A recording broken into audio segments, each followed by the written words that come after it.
अब ये वाला क्वेश्चन है, ये भी रिलेटिव का ही क्वेश्चन है। इसमें क्या है कि दो कार्स एक दूसरे की तरफ जा रही है सेम स्पीड से, और वो दोनों इनिशियली 300 मीटर्स अपार्ट हैं। अब देखो, इसको करने के बहुत सारे मेथड्स हैं।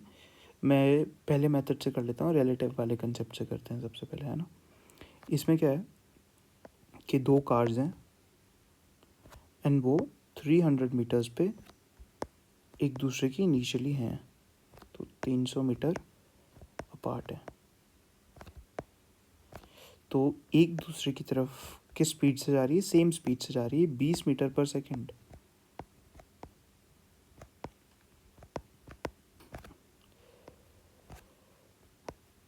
है ना, और ये वाला भी इसकी तरफ को जा रहा है 20 मीटर पर सेकेंड से।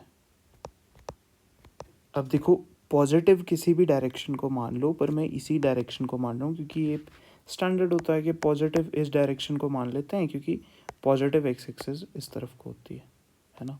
तो पॉजिटिव एक्स डायरेक्शन में तो ये आई कैप में कर दो एंड ये माइनस आई कैप में कर दो,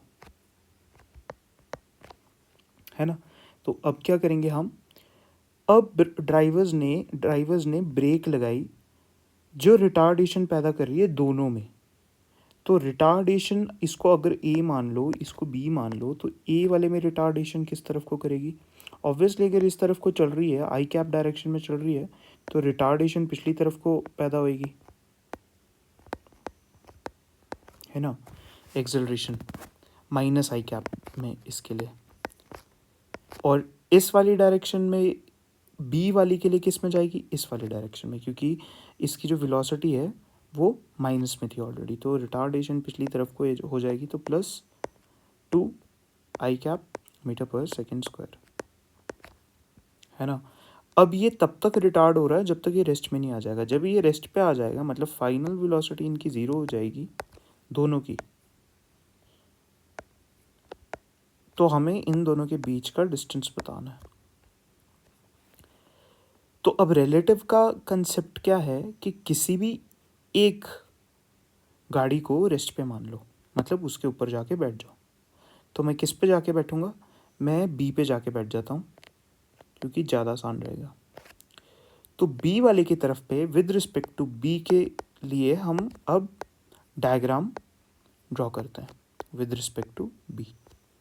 अब अगर मैं बी की तरफ बैठा हूँ तो बी वाले पे तो मैं बैठ गया, तो रेस्ट पे है मेरे लिए वो, है ना। बी पे तो रेस्ट पे ही हो ना मैं, तो बी वाला रेस्ट पे कर दो, बी वाला रेस्ट पे, क्योंकि विद रिस्पेक्ट टू बी है, ये 0 से है।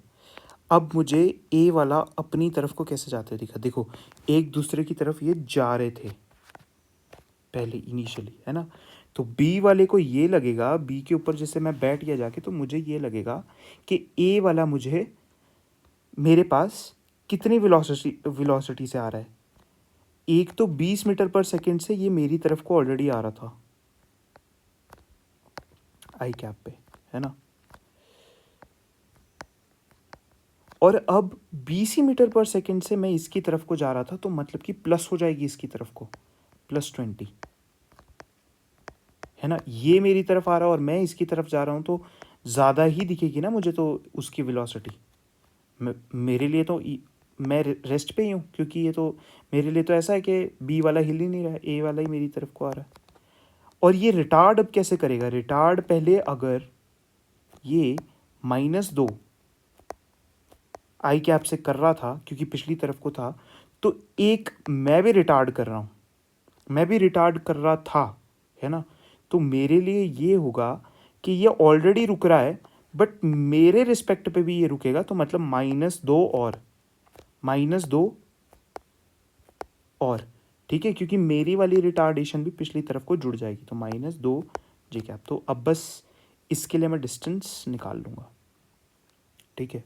अच्छा, फाइनल वेलोसिटी 0 है, तो सबसे पहले हमारे को टाइम निकालना पड़ेगा कि कितने टाइम बाद ये रुक जाएगा, और कितने टाइम बाद ये रुक गया उसके लिए मैं फिर सेकंड इक्वेशन ऑफ मोशन लगा लूँगा, थर्ड इक्वेशन ऑफ मोशन लगा लेंगे, सबसे आसान, है ना। टाइम का झंझट ही नहीं, या थर्ड ही लगा लेते हैं सीधे ही, टाइम का झंझट, टाइम निकालना ही क्यों है ना। तो -4 आई कैप मीटर पर सेकेंड स्क्वायर से ये मीटर पर सेकेंड स्क्वायर से ये रुक रहा होगा और ये चल रहा होगा 40 आई कैप मीटर पर सेकेंड से। अच्छा, अगर मैं ये पूछूं कि टाइम कितनी देर बाद मतलब कितनी देर बाद ये रुक जाएगा, रेस्ट पे आ जाएगा, अगर इससे रिटार्ड कर रहा है और इससे, है ना, तो कितनी देर बाद रुक जाएगा? देखो 1 सेकेंड में 4 कम, तो 40 कितने सेकेंड में कम होगी? t इक्वल्स टू 10 सेकेंड्स में ये रुक जाएगा आके। रिटार्डेशन का मतलब यही हुआ ना कि चार वेलोसिटी 1 सेकेंड में कम हो रही है ना। अगर 4 मीटर पर सेकेंड स्क्वायर है तो 4 वेलोसिटी 1 मीटर सेकेंड में कम हो रही है, तो 40 कितने में होगी? 10 में। बस 10 सेकेंड्स में ये रुक जाएगा, है ना। अब देखो 10 सेकेंड्स में ये रुक जाएगा। अब इसके बाद तो ख़त्म है सवाल। इसके बाद अगर चाहूँ तो मैं s equals to u t plus half a t square भी लगा सकता हूँ, बट मैं क्या करूँगा, थर्ड इक्वेशन ऑफ मोशन लगाऊंगा, क्योंकि v squared minus u squared equals to 2as, है ना, 2as। अब फाइनल वेलोसिटी मेरी 0 थी, इनिशियल मेरी 40 थी, 40 का स्क्वायर था तो मतलब कि 1600।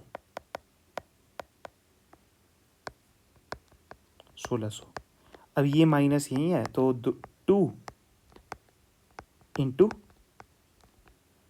-4 है ना, तो -4 एस जो निकालना था, तो ये माइनस से माइनस जाएगा और ये 8 भी जाएगा तो 200। एस इक्वल्स टू 200 पे ये रुक जाएगा, एस इक्वल्स टू 200 पे ये रुक जाएगा। अब ये जो एस इक्वल्स टू 200 आया है हमारे पास, ये एस इक्वल्स टू 200 ये है कि ये कहीं यहाँ कहीं रुकेगा, है ना। तो मतलब कि ए वाला 200 मीटर चलेगा, है ना, और बी वाला हमने रेस्ट पे माना था, तो मतलब कि देखो फिर से ड्रॉ कर देता हूँ कि ए वाला 200 मीटर चला इनिशियली, मान लो कि ए यहाँ था, है ना, तो ये बी इनिशियली ऐसे था, ए बी ऐसे थे, है ना, ये ए था इनिशियली और ये भी बी वाला इनिशियली था, और ये यहीं रहेगा ए के चलने के बाद भी, क्योंकि हमने इसको रेस्ट पे मान लिया था, हम इसके ऊपर बैठ गए थे जाके, है ना। तो ये यहाँ से लेके यहाँ तक पहले 300 था, 300 मीटर था, और ये 200 मीटर था, है ना।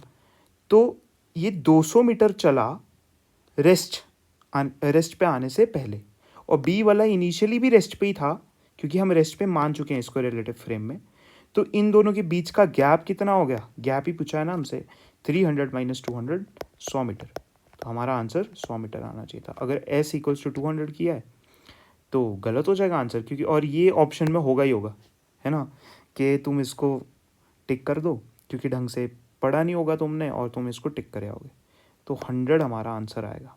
ये हमारा फाइनल आंसर है, देख लें बी, है ना। देखो 200 भी ऑप्शन में है जो कि गलत हो जाएगा, तो s इक्वल्स टू 100 पे ये रुकेंगे, मतलब डिस्टेंस होगा इन दोनों के बीच में जब ये रेस्ट पे होंगे। तो नेक्स्ट क्वेश्चन पे आ जाते हैं। अच्छा सवाल था।